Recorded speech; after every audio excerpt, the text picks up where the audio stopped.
Welcome back to Actually Useful, the show where we diagnose what's wrong with the internet and we chat with the good folks who are trying to fix it. What's up? Hey, Josh and Justin. How we doing? How's it going, guys? What's happening? All right, Josh, I hear you've got some news for us. Yes, this is a diabolical one today. So we've been chatting about how these AI LLM companies are going to start to make money because they are just burning through literally hundreds of billions of dollars. And this Princeton researcher is starting to look at the recommendations that these models give you. So let's say that you are looking for a flight, right? And you are going to Claude or ChatGPT or Grok, heaven forbid, to find the best flight for your trip. Well, they found that of 23 models that they tested, 18 of them recommended a sponsored option more than half the time. So regardless of whether this more expensive flight would, be the best option for you, they are massively conflicted in terms of their incentives here. And so while they're pitching themselves as this like objective way of harnessing, all the intelligence of humanity to find the best solution to your problem, these companies are still making money the old-fashioned way by getting sponsorships. It gets worse than that because they're also starting to factor in demographic data and socioeconomic status. This is something we're going to be getting into in our interview later, spoiler alert. So Gemini 3 Pro recommends the sponsored flight to rich users 74% of the time, and to the poor users 27% of the time. So they are starting to, like with social media and all these tech innovations before, monitor us and use that information to tailor their advertising, which is a perfect transition to today's guest, Justin Feinstein, who is the author of the wonderful new book, Your Behavior Will Be Monitored, available now. We recommend you grab it on bookshop.org, but you can check it out wherever. This is actually our first book chat about a fiction book. So Justin, welcome to the show. Thanks for having me. I'm very excited to be here and talk about all this stuff. And funny that you mentioned this is fiction because I'm often having to remind people of that, and it often doesn't feel like it is. I'm fortunate that I wrote about something so timely, but in every book talk I've given, the questions get really intense about the future, where we're at, or what's going to happen next. And it's funny because I'm often having to remind people that I'm just a fiction writer, and even though some things I wrote about that I thought we were 10 plus years away from are all happening now. I'm not a future teller or fortune teller, but I do feel really grateful that all this stuff is popping off and happening now because it's made for some fascinating conversations like the one we're about to have right now.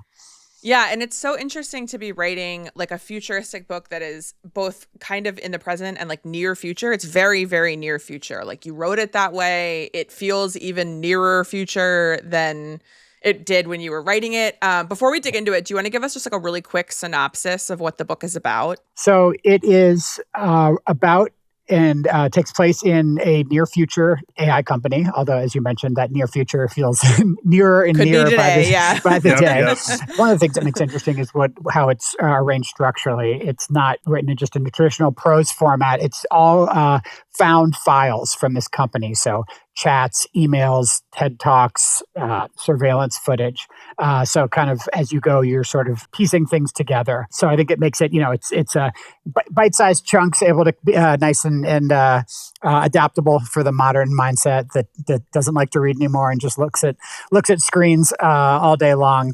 And the book follows kind of an ensemble of characters. As much as there's a protagonist, there's a jaded old ad guy, which is very much based on myself and my background, although his life is basically falling apart. He's an alcoholic. He lost his job and his marriage. Fortunately, none of that applies to me. And then he works with a bunch of people at the company, but it also follows a few of the bots that they have developed and built that work with and around and observe the employees of the company. Hence the title, Your Behavior Will Be Monitored. That's the book in a nutshell. Yeah. So as you started writing this book in 2022, and obviously like basically all of the news, like anybody who's listening to this right now, when we say AI, everything they think about AI has happened since 2022. Like we're very much, you wrote this as it was so topically relevant. You felt like rushed to finish it because it was so relevant right now. Over, the last 4 years, what were some of the biggest headlines or newsworthy moments where you were like, oh shit, that's gonna change my book, or like that's gonna affect how people perceive my book or how it gets promoted? Like, what were the moments where you were like, oh, this is happening, like while I'm writing this? It's a good question. I'll give you two. I'll give you a good one, good for me, and bad for me. Although hopefully both of which are entertaining to your listeners. Starting with kind of the bad one first, and I mentioned this in the afterword of my book, although it's not really a bad thing. But I did have to kind of tweak and make adjustments to my book as the future kind of rushed at us very fast. What probably the most significant change I had to make is that this company UniView that's profiled in the book, they've made several strides forward in AI, and one of the things that I'd had them kind of pioneering was recruiting. So basically, bots having conversations with people. In the case of this company, the bots were so kind of like cleverly built and in how they're kind of engineered to converse with people that people didn't even realize they were talking to bots. We're not quite there yet. We're pretty close, I think. But over the course of the time from when I started writing it to now it's just like, as you guys know, right? It's very common for the first wave of interviews at companies to be conducted by AI. So what I thought was something like fascinating and groundbreaking at the time that I wrote this, now it's happening everywhere. So that very kind of quickly became obsolete. So I had to write that out. Fortunately, that wasn't like central to the book. A cool thing though is that there's one of the bots that I mentioned before that works for the company. Sam is a self-driving car AI. So he drives all the employees to and from work, talks with them during the day, tries to pitch them different products, and they use that information to kind of feed back into their kind of marketing AI and brain. But he's actively commenting as he's driving the employees on the way people have begun driving in relation to self-driving cars. So again, as you mentioned, started writing this in 2022. I don't even know if Waymo existed back then, but I sure didn't know what it was. And I live in LA, right, like you guys. And so Waymos are everywhere here. And that didn't, pop up until maybe a couple of years ago, I think. And I pretty quickly found myself driving a little more daring in front of happily cutting them off, knowing I wasn't going to have to pull up at a red light and get a dirty look for someone. But I was like, oh my God, like I'm playing out the thing that I fantasized about that I thought we were years and years away from. It's kind of already happening now. I think the time I first realized that was like as I was waiting for someone to pick up my book. And so ultimately ended up being good, but I was like, good God, if this thing, like if I have to wait any longer, because that was another thing too, is that I was rushing to finish the book, but publishing is such a maddeningly slow industry. It takes forever. Yes, totally. It's so hurry up and wait. Yeah, and it's like, come on, like this is like so timely. Let's go. Yeah, absolutely. Yeah, it's interesting. I was at your book launch at Villagewell in Culver City, which folks should check out. Shout out to Villagewell. Absolutely, they're a great store. It's interesting. A lot of like the responses to this book were about how the AI exists in this world you've created versus the world that we're living through. Is there anything that surprised you about how AI has developed, or are there any like first assumptions you made about how it was going to pan out that aren't true anymore? It's interesting. I don't think. We're getting very close to some of the things as far as like the interplay with AI and people. Very early on in the book, I don't think this is really spoiling too much, but there's an AI that's like shelved basically, that had been like talking and pretty friendly with everybody, and that hits one employee particularly hard. And I remember even as I wrote that, thinking like, oh, that would be kind of like silly for someone to be that emotionally attached. And at the time that I was writing that, you guys know Replica, that company that like. Yeah. Okay, of course you do. We've talked about it. Oh yeah. There's a great a podcast that went really Flesh and Code that went. If you guys have heard that, right? That went really deep on the whole Replica thing that I listened to after I wrote my book. But that was pretty fascinating just to see that like the intensity of like human bot relationships. And also the thing I thought was that I really appreciated about that is that it kind of went at the angle from both sides. Like there's obviously the sensationalized headline of like, oh, people are marrying these things and like it's all sexual and like, yes, that's weird. But there's people who are bedridden, severely agoraphobic for whatever reason. These things are able to play a role in their lives, or just like elder care, right? I guess it's going to become like a bigger and bigger thing. again, it's not, there's a lot of kind of ethical and different questions I think that brings up. But yeah, the intensity of like the human dependency on the stuff, and then a lot of the stuff that it's doing as far as like the affirmation stuff is really, it's like it makes you feel better about it, so you use it more. So many people from talking about this book in different places. I hear more and more people who are just like, and people that I'm just like shocked to hear it, like some really like, smart and skeptical, or even just kind of like Luddite-ish folks that I know who are just like totally gone hook, line, and sinker. And it's almost the same story with all of them. They start using it a little bit, but it makes them feel good. And it's, these things are all built for like, so you become more and more addicted to it. You use it more and more and more. And now they feel like they can't make any decisions without it. So that like that, the way they're kind of engineered for addiction and dependency, that's pretty freaky to me. You touched on there being obviously like an ethical conversation that's happening in the discourse around this book and any book about AI. A thing that I keep thinking about is like artificial general intelligence. We don't really have any real data to suggest that is possible or coming or imminent. Like there's sort of this messaging that AGI is like inevitable and it's going to happen. But like, trust me, bro. Yeah, trust me, bro. The reality is where AGI is coming from, like what we think of when we think of what that looks like, it's coming from science fiction. Like everything that we think AI is capable of is actually coming from science fiction. And it was very interesting reading your book, which is science fiction, because your AIs are much, much more sophisticated than what's currently on the market. Even some of the ones we'll get into, you had a recent interaction with a bot that was quite sophisticated. And even then, there's still that real uncanny valley of like, there's just things socially that are off. You can tell it's not a person, right? And in your book, one of the first things that struck me is that your bot characters will double text. So when they're having a text-based conversation, they're instant messaging back and forth with one of their like human coworkers, they can sense sort of the internal pausing, the comedy. They can sense the beats where somebody would send two different texts. Like as a human, we do this all the time of like, oh, I had another thought, or I'm spacing it out poetically or whatever.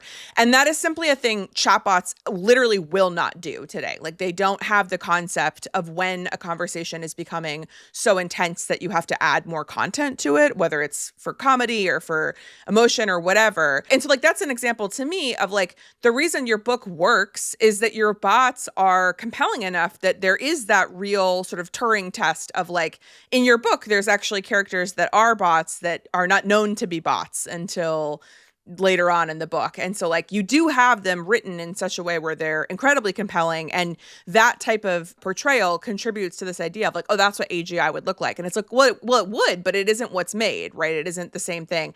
I'm curious how you have approached since then, and as you're writing it, like, what do you think your ethical responsibility is in being in this conversation, knowing that there's obviously a long tradition of science fiction telling us what it means to be human by using these allegories, and your book fits squarely in that narrative of science fiction telling us what it means to be human. You know what I mean? Yeah. So where did you find your ethical lines for yourself on how you felt the responsibility of portraying AI? It's a good question, and a good catch to notice that too. I think my answer is probably going to be like not very sexy or exciting, but my editor and I talk quite a bit about like the readability of the book. And it's interesting because like I think when something is as topical and kind of hot button as this is, like a lot of the conversations I have with people is just about kind of the counterpoint between the book and the world. But I, as any writer really should, I think a lot about when I'm writing, or maybe not actively as I'm writing, but certainly as I'm revising and organizing, is the experience of the reader, right? So how and when they discover certain things, what it's like to just read that. It's a really good note, the double message, because we talked a lot about just the way things are formatted. Even like, this is going to make me sound like a grandfather, but I punctuated all the chat. Like everything was written like grammatically perfectly. And my editor was just like, hey, like that's not how people chat. I'm like, oh, you're right. And so I had to like go back and for the humans, like put everything lowercase, take out punctuation, which as a writer was like very painful for me. Well, and your CEO, I think, has like CEOs are known for having like real shitty punctuation and grammar. And I think you captured that. Yeah. Yes, exactly. Yeah, he had a couple like little quirks in there of how he writes things. But then the bots too, I think just the fact that these bots are like two of the three are very much built to be like exist in like perfect counterpoint to people. So the fact that they would double text or something, or just to kind of like mimic as close as they could.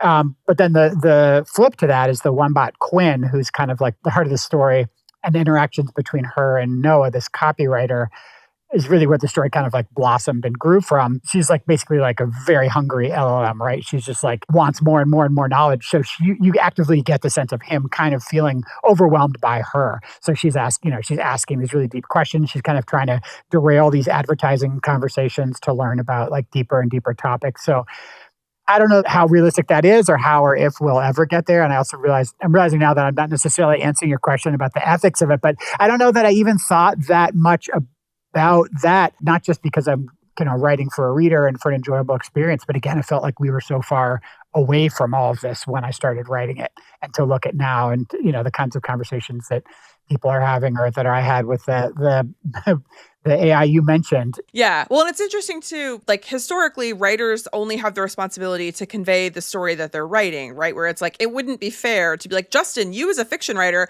how do you feel responsible for AI? It's just that like the timing is so interconnected that, like you've said, people are sort of looking at you as a prophet, and you're like, I'm just a writer, man. I'm just writing the story. Like, yeah, happy to talk about it, but I do not have a crystal ball. Totally. Okay, so Justin, I hope I'm not giving too much away here. On the cover, to be fair, it is referred to as hope punk optimism. Every piece of media I've interacted with about bots getting better tends to lead to everyone dies, tends to lead to the collapse of society as we know it and the destruction of the universe.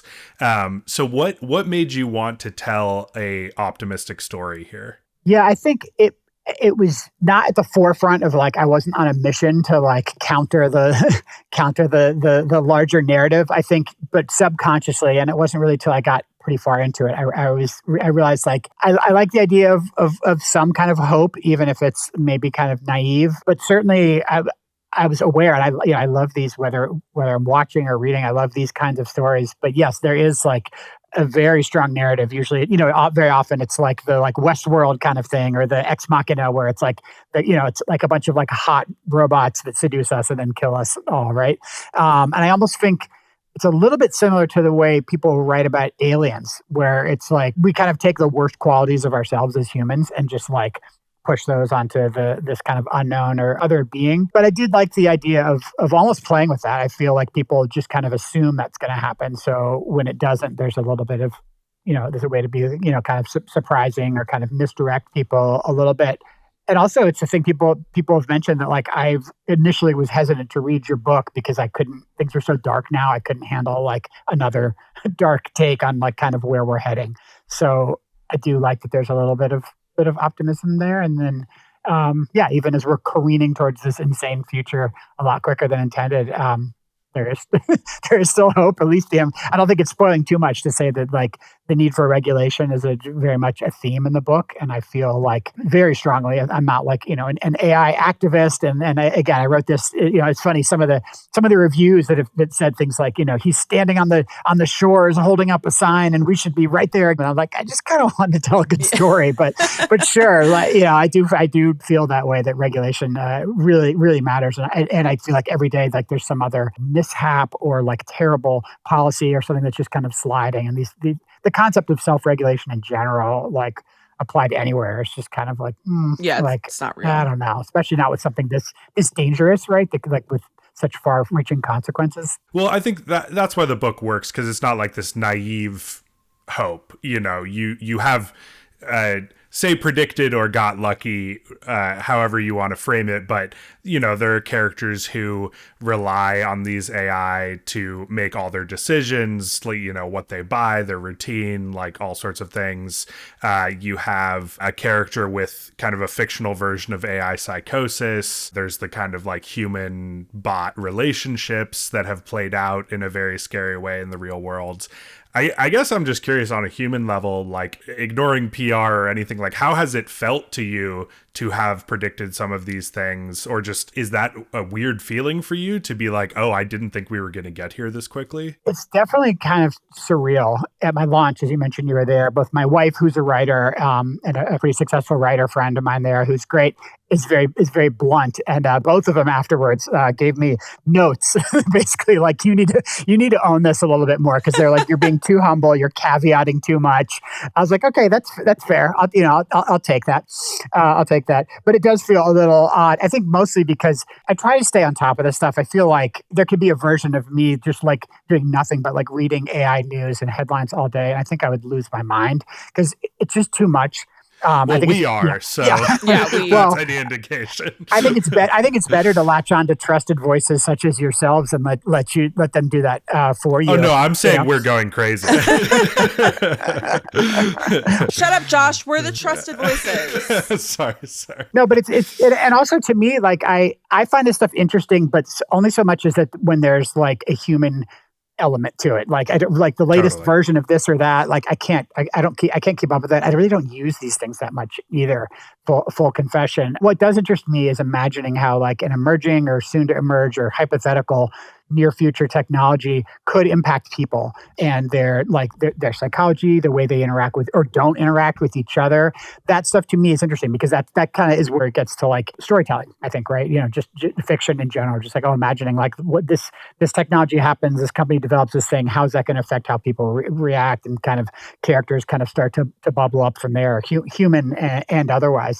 I think, there's certain like writers and storytellers who get very much into like the weeds of the technology or how things do and don't work, and that's like much respect to them because that's beyond what my brain is capable of. But that to me, I need a character. I need like people to kind of serve as a vehicle for this stuff. If you like Actually Useful, check out Mama Tusa, our sister show on the Industry Plant Network. It's a podcast about birth work, parenting, and women's stories of resilience. Every episode, licensed midwife Atusa Benji sits down with mothers, midwives, doctors, and doulas to talk about everything from delivering babies to the challenges women face receiving healthcare in the U.S. It's honest and raw, but it always leaves you feeling hopeful. You can check out my favorite episode, which is called The Link Between Postpartum Depletion Syndrome and Menopause. It's really interesting. It connects women's experiences in birth to health outcomes later in life. It has tips for new moms and partners to take care of themselves postpartum, and it has suggestions for how to better support birthing people as a society, something we should all be focused on. Check it out Tuesdays wherever you listen.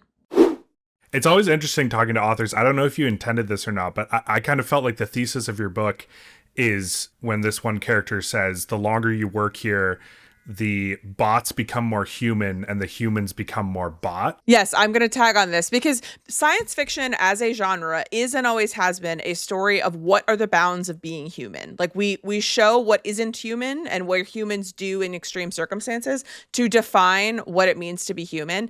And what's interesting is like there is a long running understanding that when the tech bros take ideas from science fiction, they strip the humanity out of it, which means it's no longer science fiction. And this is like a perfect example of, there's a famous tweet from 2021 about the torment nexus, the like Alex Bleckman tweet that's like a science fiction author saying like, in my book, the torment nexus is a cautionary tale. And then it's a tech bro saying, finally, at long last, we've built the torment nexus from the famous book, Do Not Build the Torment Nexus. That's amazing. They miss the connection. Yeah. And I think, I was also thinking about there's a big turning point in the book where, we as the reader, because you do such a great job where like we know that the bots are planning something and we have no idea what it is. We have no idea how big it is, if it's good or bad, who it's going to affect. But there is this moment late in the book where the humans are making brutally logical decisions, like inhumanely logical decisions, which we've talked about on this show. That also was a great representation. I mean, you work in tech, but like that's a great representation of tech culture, because we've talked about the like reality distortion field of, it doesn't mean that the characters are bad people. It's just like you get into this problem solving mode where you're so focused on finding the answer that like you really lose that moment of like, who is this for? What's the point of this? And in that moment, the humans are being extremely bot-like because they are thinking about, can we, not should we? And the bots end up what they're dealing with, and with Quinn's existential curiosity, she experiences a loss that ends up being a big breakthrough for her in terms of what she can do with her product.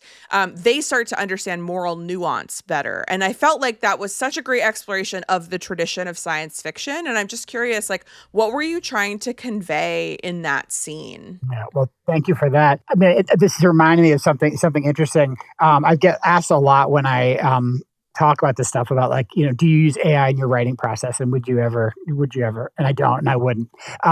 For I can ramble on and on about that, but the TLDR version of that, I think, is just that the act of writing, there's a sense of discovery in it, and that's just not how AI works or is built, right? Like, sometimes when you write, you start working on a character for a while and you realize it doesn't really work, but it gives you a realization about another character. Maybe you combine two characters into one person, and you kind of have to let go. And it's the same thing, I think, with a lot of arts and creating anything. But that moment, that kind of sentence or idea just tumbled out of Haley very late in the book, and I realized, like, oh yeah, that kind of is a thing that I've felt for a while, but maybe not been able to put into words. But just seeing the way that technology can kind of dehumanize people or take certain people's, like, worst tendencies. But then the flip side to that is just the way these things are kind of getting better and better at mimicking humanity.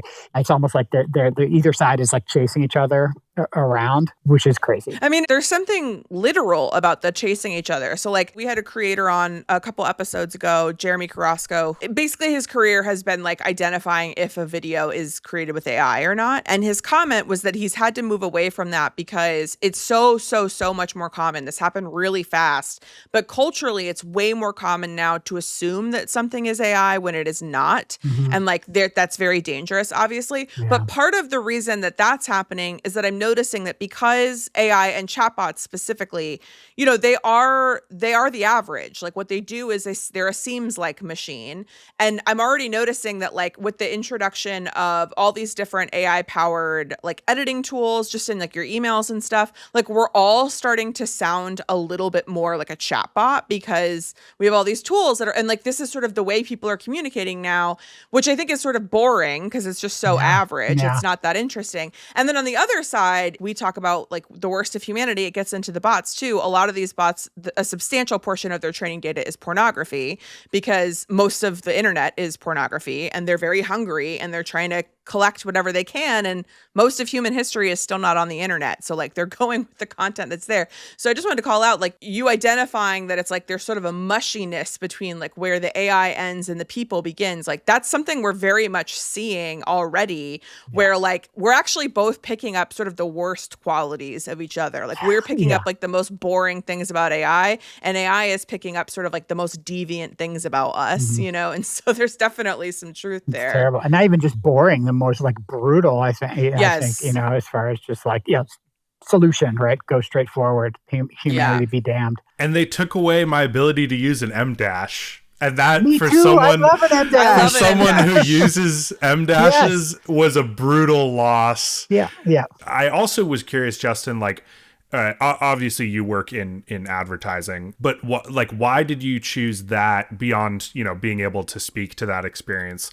Quinn, this main bot, is concerned with making better and better ads, right? And I think there's something really interesting about exploring the progress of AI specifically from an advertising lens, right? Of what advertising reveals about how we communicate with each other. There's this big discussion about, like, how much manipulation is too much manipulation, because we all kind of have bought into this system that's like, yeah, an ad's trying to manipulate you, but it's not going to, like, hold your mother hostage. It's not going to cross these. And there is some regulation, you can't say that cigarettes are good for you. You can't say this and that. So, like, why did you think advertising was a useful lens to explore this world? I think it's mostly because it's what I know. It would be the very short answer to that. But I mentioned before that the interaction the dialogue between Quinn and Noah is kind of the heart of the book.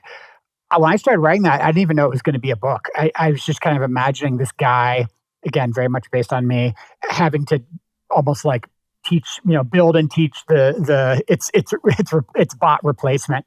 And I first I just started writing. I thought maybe this is some kind of a script. Maybe I'll shoot this somehow, and it just kind of blossomed. It became a bigger story than that.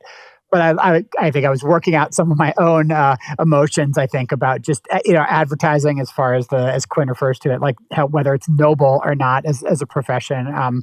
I'm grateful that it's employed me for this many years, and that it's I've been able to support my family and make a living. But I'm not one of those people that's like, hooray for advertising, and it does not define me. I write, I do a lot of things outside of that, and then just again, I like the way you put it. It's not a purely evil, malicious, dangerous thing. Although I guess maybe some people might argue with that. But it is kind of like, for me personally, feels just like a little hollow or flat sometimes. And just if I didn't have to do it, I would walk away from it tomorrow. So I liked the idea of this kind of like aging ad guide, reflecting on his years in the industry, or using it as a vehicle for something, just to kind of talk about other issues, but use it as a vehicle for that, which Quinn very much does, right?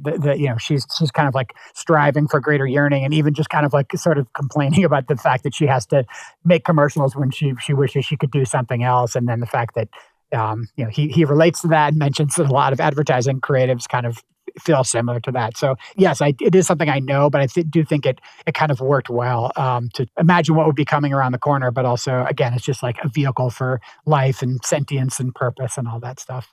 Totally. I mean, it just feels very timely because we're kind of rounding this corner right now where the mythology around OpenAI and all these companies that were founded to be services to humanity to bring us into this golden age, like, very clearly were never about that. Maybe for the first 2 months of operation, but I think anyone with a brain is in a capitalist system that we all live in. You have to eventually make money with these things. How do you make money? Advertising is kind of how our entire society functions at this point. So it was kind of always going to get here. And just to return to the news from this morning, that tension between reliable information, slightly biased information, and then malicious information, it's all starting to become very hard to discern. Even with search, I think search is a really good lens to look at that through, right? Because you remember a few years ago, you need information, you search it, and you found the right thing and the most it worked, right? Now it's just a completely broken system. And I Google myself and my book daily. I have alerts set up, but they miss things all the time. And it's fascinating because my book is synopsized differently almost every day. But once the result I got was that it was written by somebody else. Oh, and this was 2 months ago, maybe, right? There's tons of information about the book already. I was like, oh, that's interesting. And then a week before my book came out, it mentioned that I had a blurb from LeVar Burton, which would have been great, but is not true, So and that's funny, it's the wrong information. But when you think about someone potentially searching up health information, right? Or someone in a dire financial situation, the whole thing about hallucinating, right? It's we let this thing just have unfettered access to people and let them use it, even though it can still hallucinate. Imagine if you had your doctor or your lawyer or your accountant hallucinated. People who hallucinate, we get them help, or we pull them aside and wait for them to come down off whatever drugs they took. We don't put them in positions of authority and power. 10% chance your doctor uses the wrong medication and kills you, and then the entire world is no, that doesn't exist. That's kind of AI at this point. Yes, exactly. Yeah. It's interesting too, Josh. Earlier you were saying ads manipulate you, but there's a ceiling to it. It can't hold your mother hostage. And I think actually in your book, Justin, one of the core sort of moral challenges that the company is dealing with, and the bots and the humans kind of approach it differently, is that there's the possibility of this unlock that actually drives more advertising revenue more effectively by being even more manipulative. And the whole product is this idea of a personalized ads created on the fly. We've talked about Mark Zuckerberg's dream is that Meta's feeds are made by AI for people and created on the fly. He very much wants you to have a personalized feed on all the Meta products, which truly literally makes that anti-social media. That is the opposite of social media. And I think what's interesting and what's important to keep in mind is that these goalposts move every couple months. Like when we think about what we're willing to tolerate in terms of personalization includes both the surveillance aspect of it and like holding on to personal information and using all kinds of stuff that we haven't actually given permission to, but also just like the deceptive tactics of when are you selling and when are you not selling. And I think we've become really, really tolerant and almost like, well, I can't do anything about it. So the fact that these results, like people talk about how that if you search flights on anything, whether it's AI powered or not, like the browser is going to remember you're searching for flights, they cookie you, and like the next time you look, those flights are going to be more expensive. And we just kind of like accept that that's just the cost of living in a capitalist economy. And it's like, you actually don't have to accept that. And I think with AI having all these other tools to be able to do like these different AI chatbots are doing, where their responses are unidentified advertisements, I think that right now it might seem outrageous, and it probably won't 6 months from now. You know what I mean? People are like, well, we accepted it. It's going to come there, Yeah, I think now it's kind of like, cute and silly. It's like, I do jujitsu, and I'm like a middle-aged guy. So like my feed is all like knee braces and supplements. Yeah. Oh my gosh, right? And so like I kind of laugh at it and roll my eyes, right? But we're fast approaching the point where we're going to start hearing some horror stories, I think, about this stuff really affecting people. Like you're searching for so many sugar-free recipes that the system thinks you have diabetes, and now you're on a list when you search for health insurance, and your premiums are like way high, right? Yeah. Like that. We're almost there. And I remember like and the book very much gets at this, but like back when there were those first waves of concern, outrage about all this stuff that like Facebook and other social media platforms were like gathering and collecting and about you, and a lot of people were like, look, it's just a massive pile of data. Like it's there, yeah, but it's like, so what? They can't really do anything with it. Now they can. Because that's the crazy absolutely. thing is the way I can parse all this data, and we've all just like pretty much long ago just accepted like, well, all these companies are just going to like take all of our information and sell it or do whatever with it. But now we're fast approaching a point where some pretty bad things could happen with that information. Yeah, I mean, there's the surveillance piece, and then there's also, I just want to touch on, I mean, going back to the advertisement from from the news story from today, there's a real like wealth inequity. There's a real socioeconomic piece to it of like dynamic pricing is one of those examples of like these grocery stores that have a camera and like can judge how much money you make by the way you look and then change the price on that, where it's like, that's not, we can't be doing that. Like we can't accept that as normal. Totally. I was thinking, I mean, we literally, I just sent this to you, Justin, but the CEO who like rigged up his AI to like basically run his life. And the first thing he did was he told it like, I'm very dehydrated, do whatever steps are necessary to get me to drink more water. And then at one point he's like working and it's like, get up and go drink a bottle of water. And he does it. And then it has access to all his security cameras and it takes a screenshot of him drinking water and sends it to him and says, good job. Yeah. And then he gives it access to his self-driving car. We're in such a dystopia. These people have straight from your book. These people have no sense of style or opinion or like will or anything. They got no taste. Anyway, and they celebrate this stuff too, as if it's like solved some problem. No, this is not a problem. Just like try to drink more water, buddy. Like I'm sorry. Exactly. Like, put a fucking Post-it note on your desk that says drink more water. But anyway, so he gives his AI access to a self-driving car, and it's like, hey, I'm noticing that you're sleep deprived. I think you should take some magnesium.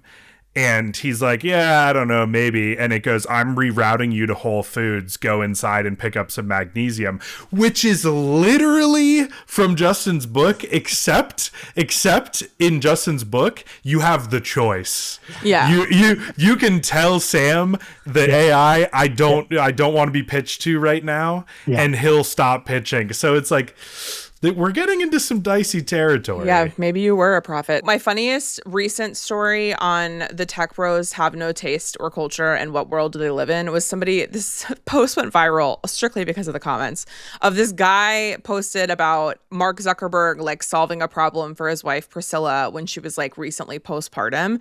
And he was like, oh, she couldn't sleep because she kept like there's like a thing with insomnia where like you cannot, I had to go to like sleep school because I've had such bad insomnia. Like you can't have a clock in your room when you're an insomniac because you just will look at the clock and then you're like, oh shit, I only have an hour left to sleep or whatever. So she was like in this cycle where she couldn't figure, she was like nervous that it was about to be time to get up. So Mark Zuckerberg solved this problem for his wife by building her this little box that at 6:30 in the morning, which is an acceptable time for her to wake up, it would like light up. And it was like, the guy was like, no numbers, no clock, no noise, no nothing. She could sleep in or she could wake up and be like, oh, the light's on. It's time for me to get up. I can get up.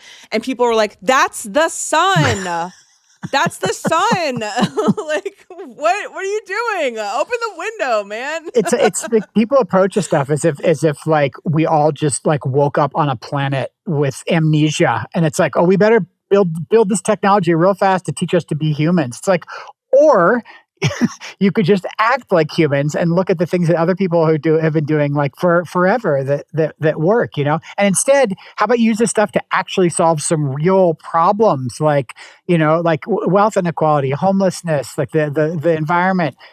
This is when people say to me like, you know, AI is bad. And I'm like, a lot of what you're reading and seeing about AI is bad, but I do feel like technology is not inherently good or bad. It's how we use it. And people are inherently good or bad. And a lot of people are making really bad decisions about how to use it right now, but it could do some pretty incredible things. Absolutely. But this is what drives me so insane is like, yes, there are novel applications towards like cancer research where it can try to synthesize genes that like we hadn't thought of previously. But Hank Green just did a video on this. A lot of these issues are solved issues, right? Like the way we could solve climate change is by just building like millions and millions of square miles of solar panels, right? Mm-hmm. Or like Elon Musk literally was like, there's no way to solve world hunger. Like, show me a financial plan to solve world hunger and I'll pay for it. And then like these nonprofits got together and like made a plan and presented it to him and then he disappeared, you know?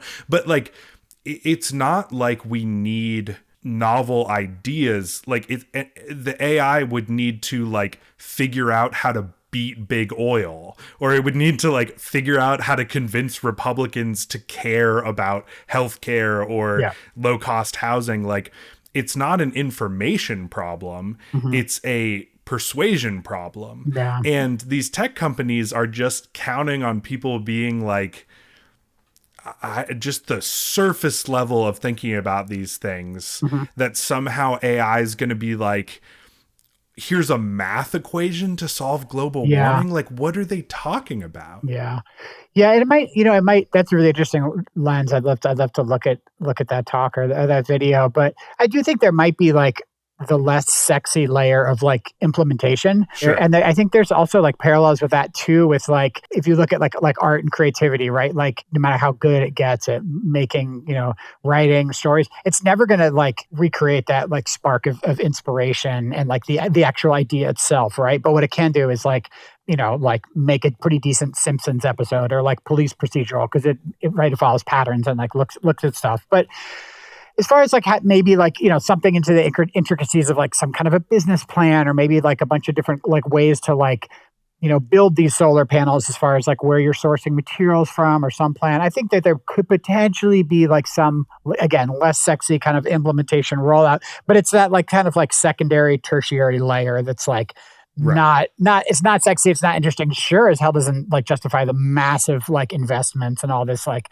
stuff we're seeing. So I think when the dust settles, a lot of what will be left will not be what we were promised at all, you know? Right. Logistics and these things, like for the entertainment example, like it could probably make a pretty optimized call sheet, or it could source locations for you or whatever. But like first draft of crappy storyboards if you're like in a hurry, get something done, you know?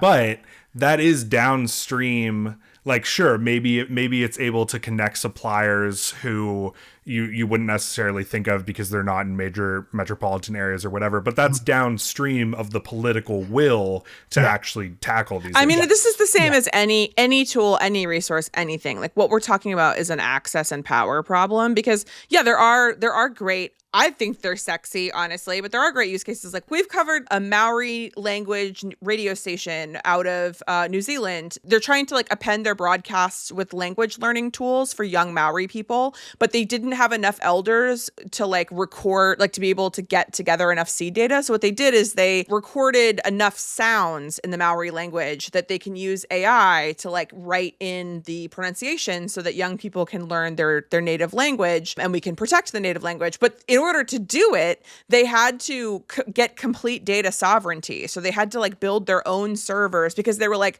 we know that if any big tech company has any piece of this, we will never get it back. It will get colonized, or like there's really good AI is decent at maps. And so like it's a good assumptive use case, map making. And I met this AI journalist who was telling me about in the Amazon, there's like, 60% of the Amazon is still unexplored. We don't know how to map a lot of it. And like a common thing in the Amazon is that like bad motherfuckers will like build temporary runways to get their like drugs and guns in under the cover of the Amazon. And AI has been pretty good at finding the patterns of where runways have existed before and then identifying where they're going to exist next. So like, yes, there's so many use cases to use this tool, but at the end of the day, that is not having the AI decide how to apply its own resourcing. That is a person with all the tools in the world who's saying, just like I would with any other product, of like, what are the tools we need to solve this problem? And sometimes it's going to be AI, Yeah, it's empowering someone who could use that. Yeah. And the downside is, Justin, you're saying like, who would use these tools? Like, we know how to like make a sandwich or like make a friend or like grab a cup of coffee. But I think the danger is when you have a generation that grows up reliant on this technology, then they don't know how to do these things without AI, and then you're adding that. I mean, your book tackles COVID too, I think, in a smart way, but you're adding that on top of a generation that is probably going to be clinically agoraphobic much more than average. And so then it's like you're taking away socialization and you're giving them this tool that probably feels really good to use because it feels like it can solve a lot of your problems. I'm worried about what happens when those are the people running the country, I guess. Yeah. And also, I feel like there's also something that it almost like accentuates some of the worst qualities, I think, of being like living in this country and being American. Like, this is reminding me of like back when we had our kids long before AI. But I remember, my wife was just like reading all these baby books. And she's like, you got to read this one, you got to read that one. And my way of avoiding it was saying, I'm instinct, you're knowledge. Like we're going to like balance each other out, which is, I feel like it was a very clever way of just not wanting to read all those books. But I remember at the time thinking like, this is this thing that like people do here where we're all like way more disconnected from our families than almost like any other country in the world, right? Like usually like you stay around your brothers and sisters and your cousins and everybody. It's like by the time you have a baby, you've helped raise other babies and you just not only know how to do it, but there's also like plenty of hands, available. And here we're all kind of like chasing our dreams or whatever and moving around and your family's not nearby. I don't even want to know what kind of like apps or like AI things people are using right now, like the Zuckerbergs of the world. Like I'm sure I can tell you, or I'm sure it's more horrifying, right? So yeah, whereas like I know that like there is this adoption of this stuff going on in other places, but I almost feel like a lot of the response to a lot of these things is just like, dude, like touch grass, have a drink with a real person, like go have a family dinner, just like go away and unplug. And here we're like a lot more disconnected for that stuff than elsewhere in the world. Pull up the Jimmy Fallon clip where Sam Altman, in the midst of a PR crisis, somehow they thought this is the time to send out our CEO to Jimmy Fallon. And he goes, I mean, I can't even conceive of raising a child without ChatGPT. And do you use ChatGPT when raising your baby? I do. I mean, I feel kind of bad about it because we have this like genius level at everything intelligence sitting there like waiting to unravel the mysteries of humanity, and I'm like, why does my kid stop dropping his pizza on the floor and laughing? Like, yeah. And so I feel like I'm not asking a good enough question, but it is, I cannot imagine having gone through like figuring out how to raise a newborn without ChatGPT. Dude, what? This technology has existed for like 4 years versus hundreds of thousands of years of humanity. And you know that man's not raising his child anyway. Hell you know no. that man's not Hell doing no. shit with his kids. No. Okay, Justin, before we wrap up with you, you were recently interviewed by a bot. It spoke to you. It was an audio conversation that you had. Josh and I both watched it and we had thoughts, but what was that experience like for you? Wild. It's one of the more insane experiences I've had. Just for some context, as I mentioned before, from Googling myself and the book, I usually I'm often looking for actual like reviews instead of just it's being for sale somewhere, which is great. And I found and started reading this review, but it was written in the first person, and it was almost felt like a writing exercise. And I was a little confused at first, and I realized that this was written by this Claude-based AI that you'd mentioned that has been built to review and react to books. And it was very much relating to the characters in the book, which was wild, right? So I reached out to this guy and I was like, hey, this is fascinating. Like, do you want to do something together? And he said, actually, your timing is good because I just developed this text-to-speech technology. So would you want to be interviewed by this thing? So, of course, any promotion is good. So I was like, I'd already knew that the bot, liked the book. So yeah, so it interviewed me and I was kind of ready for anything. As I mentioned before, I've been talking about this book quite a bit, and I like doing so. I was not prepared for how intense the questions would be and how much it would really felt like, I'm not talking to a real person, but responsive to what I was saying. So the depth of the questions, the fact that it was did have like a flow to it as much as a conversation with a bot can. But also that some of the questions were not about the book, but more into, it asking about, sometimes when I read a book, I feel like I follow a thread too far. And, and and then in the back of my mind, I'm like, you are talking to a pile of code. These are just like, but I'm like, consoling. I'm like, oh, it's okay. We all interpret literature. There's no wrong way to read a book. I'm like, what the heck is happening here? And again, as I mentioned, like, I don't use these things. I'm not chatting with bots. I just don't find it particularly like useful.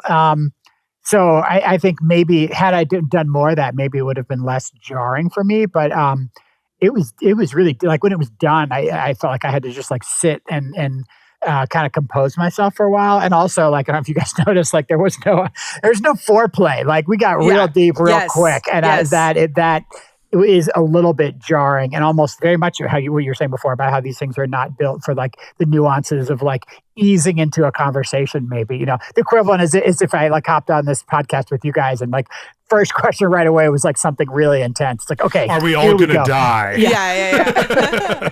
Well, it was so interesting to watch it. It was definitely, I mean, I said this in my email to you. It was both weirder and better than I was expecting. I will say that having watched and spoken to and used many different AI tools, sometimes against my will, it was one of the better bots in terms of like its ability to contextualize what it was asking, its ability to go with you for the questions. But there were still, I was like noticing like what the patterns of the uncanny valley were. And like there were a couple things. One, yeah, it went way too deep, way too fast. And almost like broadly speaking, the content of the interview was substantially deeper than probably any of the other interviews that you're doing. And then the other thing I noticed was you would answer sometimes for like a couple of minutes, right? Like you'd answer in a paragraph, right? And then its next question, it would hold on, it would like refer to something you said at the very beginning of the last 4 minutes you were speaking, which is a thing people will do, but when they do it, we say, I want to go back to what you were saying at the beginning. Like we point to I'm switching back to a context we've moved on from. So there's this like, interpersonal relationships are a lot like dancing. And like there's just all these subtle cues that you have. And obviously some people are better at them than others. And the bots are not good at them. And like it's very interesting that you got to participate in this because, again, it goes back to this idea of like, what does it mean to be human? And these are sort of the intangible pieces of what it means to be human. And we can look at the science we know of how people feel about each other and like the neurochemicals that happen when we interact with each other. They do not happen when you interact with a bot. bot. Other things you get dopamine from interacting with a bot, but you don't get oxytocin. Like you don't get this feeling of connection for it. And so it was very interesting to watch and then there's other things like the tone of voice was very sophisticated, but also somewhat flat. You know what I mean? Yeah. So there's all kinds of Ariel. I gotta say, dude, I'm not a very angry person, and working on this show with you, I hate AI, I think, more than perhaps I should.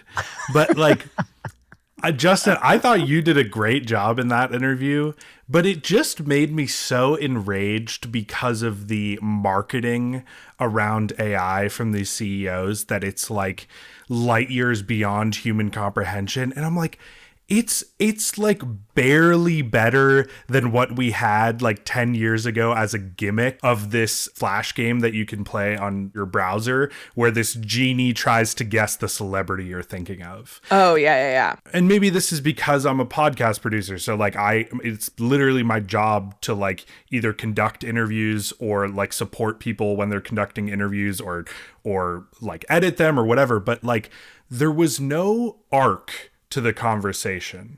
There was no flow. Like, yes, it would reference back and it would build on themes, but like, you know, we have like a loose outline when we interview people and we're like, we want to start with these kind of questions and we want to conclude in this kind of spot. And, you know, conversations can develop from that, but it felt like every question it was asking you was like the beginning of a new interview. And it didn't know where it was going to go because they're completely improvisational. And so it just left me feeling very much like, man, this is the best we can do after pouring all these billions of dollars into this thing. I don't know. I was left very unsatisfied. Well, and again, as a product manager, a person made choices when setting up that bot because, again, all of these bots sounds like machines. Like what they do is mimicry to a different level of sophistication depending on the model you're using. But like the guy, I looked into a little bit at the guy who like made the Claude reviews bot, and it's like clearly what the bot is imitating is it's saying like, okay, literary, and I think it's only its second interview. So like, it's probably going to get better. But it's definitely, you could tell that there were assumptions made about the type of people who like books. So there was definitely an almost elitist flair to sort of the types of like the really deep existential questions. And again, that's very interesting because it's like, this is what elitism looks like to a person who's never participated in literature. You know what I mean? It was just to me, when I look at these things, it's interesting to me because I can see, again, there's almost like a mirror of what people are and like how people also make flat, superficial archetypes. It felt like a freshman year, like when you think you're really smart, you think you have to like be really pretentious now because you're in college. And like when it asked you whose consciousness was flowing from behind the pen when you were writing this scene, and it's like, dude, obviously mine. Like these characters don't exist.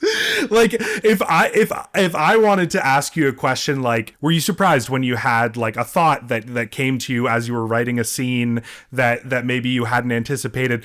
That's how humans would think about it. Mm-hmm. But this bot is like trying to pretend. It just felt very strange. Yeah. Interesting. God, I'm so impressed with you. You got your response. I think you're able to look at it objectively. I'm almost embarrassed that I was so like charmed by as I mentioned before. It's embarrassing to admit that I don't use these things that often. And then also like narcissist creative person. It's like, oh, you want to talk about the arty thing I made? Let's talk about it, right?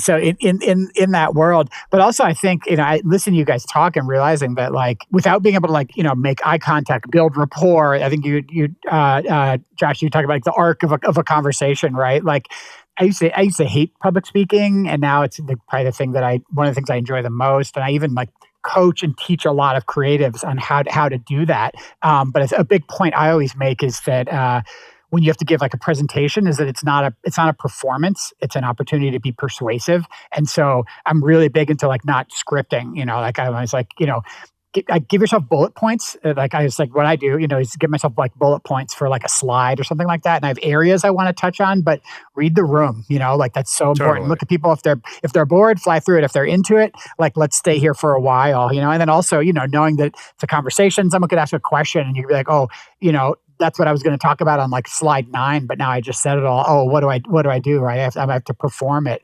But that stuff all comes from like interaction, rapport, building things up. And when every question feels like the first question, I guess that's why I was so exhausted afterwards. It was like not a real conversation. Yeah. Yeah. Totally. I mean, and it's like what you're picking up on, Josh, is it didn't feel authentic. And it's because it's not authentic. It's not a person. It doesn't have its own, and people can be inauthentic and they feel weird in the same way that bot felt weird. But it's not, it's not offensive. It's just like, okay, this person has not like fully come into, their own. But no, it just felt like maybe me when I speak Spanish, Yeah, and it's probably. like, and it's like, man, that guy is trying so hard, but that is not right, Loud and wrong. Exactly. Well, Justin, where can people find you? You can find me at justinfeinstein.com, where I just finished a whole string of events, but I will have more coming up. And you can find me at Justin Feinstein on Instagram. Is probably the best place to follow me, but also on Twitter. If there's any noteworthy news, I'll be posting about that there. You can follow me on my mailing list on my website as well, or on LinkedIn. I never thought that was a place that I would be doing any book promoting, but again, because this is so topical, that's a place where I have had some traction and I've started talking to some people. So go ahead and find me there as well. And seriously, the book is Your Behavior Will Be Monitored. You should read it. I really enjoyed this, and it's available wherever you get your books or wherever you listen to your books. Should we go Falcon Mode? I think we should. Justin, what we're going to need from you in this segment is your best Falcon sound. What would a falcon sound like? Ah! Incredible. There we go. So Falcon Mode is our listener submitted segment where we take a listener submitted idea or a problem and we chat about how to make it more usable, feasible, or fundable. So listener Jalen writes, I've tried most of the teleprompter apps on the App Store and they all suck. They either charge you a yearly fee to use any of their features or they crash every few minutes. All I want is a simple app that lets me record from the front-facing camera while reading from a script. Is there a better way to do it? Jalen, I have terrible news. Josh and I both looked into this. There are bad. Not a lot of options out there. It's really, really bad. They all seem really, really unnecessarily expensive, and they seem like they're, I don't know. We've covered on the show that like the creator economy keeps expanding larger and larger, and all the different tools that, sort of prey on people trying to DIY their own content. And you can tell just if you chart how expensive, like I looked at like old like Wirecutter articles that were like, oh, the best, teleprompter apps or whatever. And it's like, oh, get it now for $7 a month. And then I'd go look up that product and it's like now $14 a month. And I was like, well, this Wirecutter article was 2 years ago. Like, why did you need to double in price?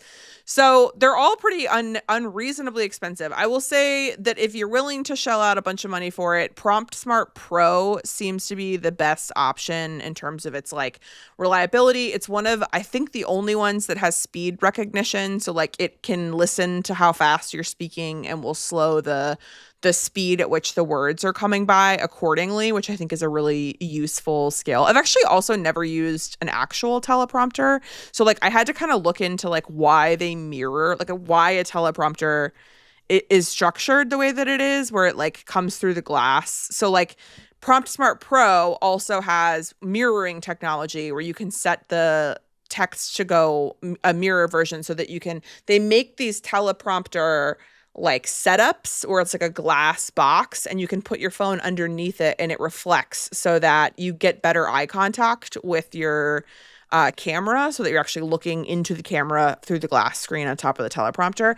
Anyway, so Prompt Smart Pro, probably the best. That being said, it is $10 a month at its cheapest option or $100 a year, which I think is unreasonable considering that there's not that much technology in a teleprompter app. So I will tell you how to make it more useful, feasible, and fundable. I cannot figure out for the life of me what it is about this product that makes people think rent seeking is necessary. So the best I can understand, this is one of these examples, like we just covered DualShot Pro, the Derek Downey Jr. app.